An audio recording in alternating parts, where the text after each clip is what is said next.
When I first received Sarah's email, I thought of talking about being agnostic and with a Muslim background and heritage, and how Mernissi talked about freedom of belief. So I went to internet, I typed her name, and the first thing came was her date birth. She was born in 1940 in November, exactly like my mother. My mother was born in November 1940.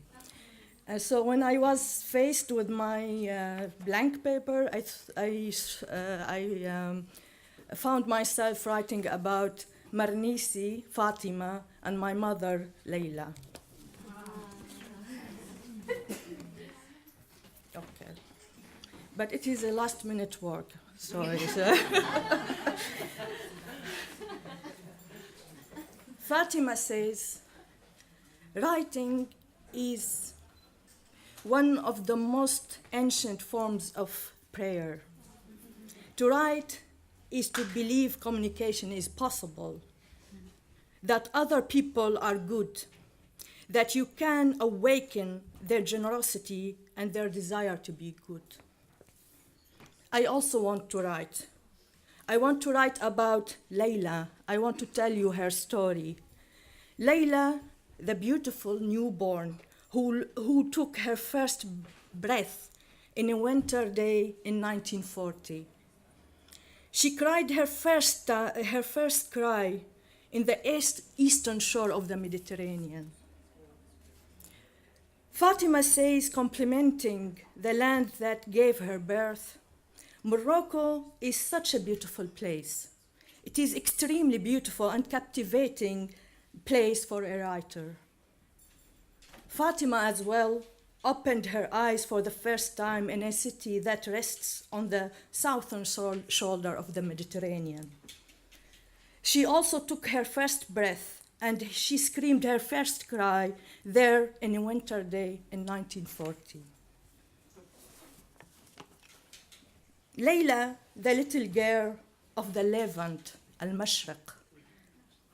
Beautiful Leila with her big, wide open green eyes, the eyes that wanted to be observed, to absorb, to be kind, to be loved, mighty like sky, shining like a summer night, deep like the Mediterranean.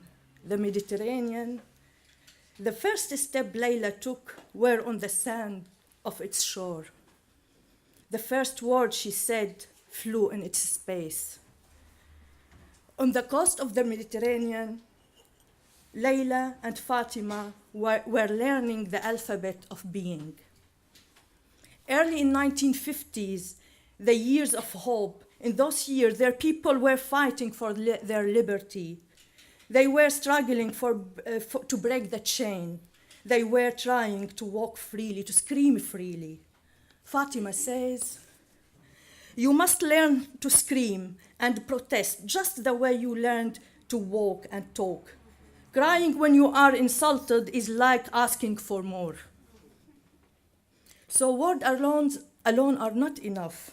We must also learn how to scream, how to protest, how to object, how to demand, and how to seize our freedom even if we have to grab it from a dragon mouth. Leila was not taught to scream. Neither she was taught to protest. Everyone around her said, be beautiful and shut up. Laughing loudly is disgraceful. Smile without a sound.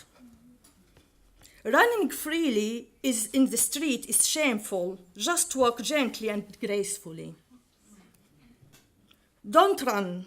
We run in your place. Don't scream. We will scream for you. Don't protest. Don't fly. Don't dream. Leila was an obedient girl. She stopped screaming. She stopped running. She stopped laughing out loud. Yet she could not conquer her dream.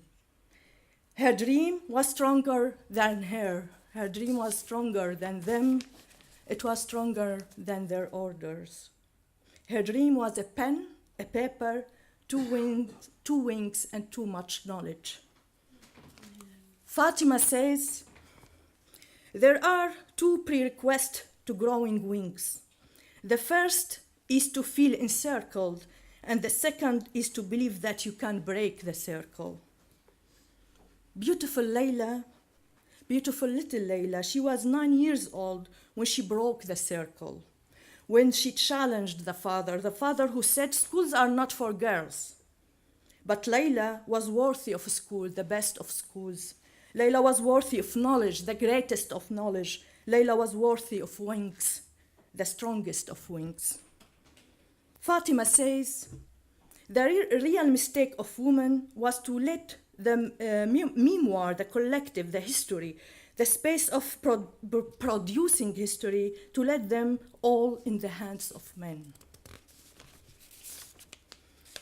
There in the Levant, في المشرق, our men like to always repeat this Quranic verse that says, إن كيدهن عظيم.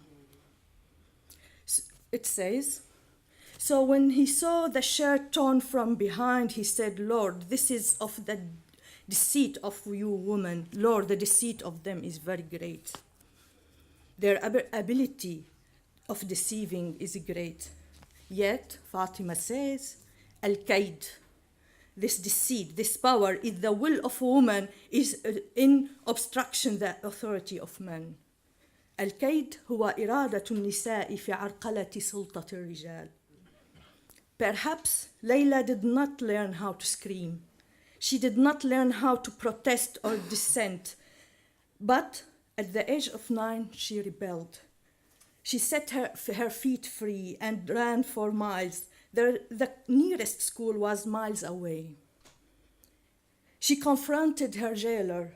She shouted, she objected, she cried. Other women, older women, helped her. They pushed her forward. They lent her little money and little wings. In the end, little Layla landed on a roof of a small school. And there she learned how to read, how to write, how to scream, how to laugh out loud, how to protest, how to reject, how to love.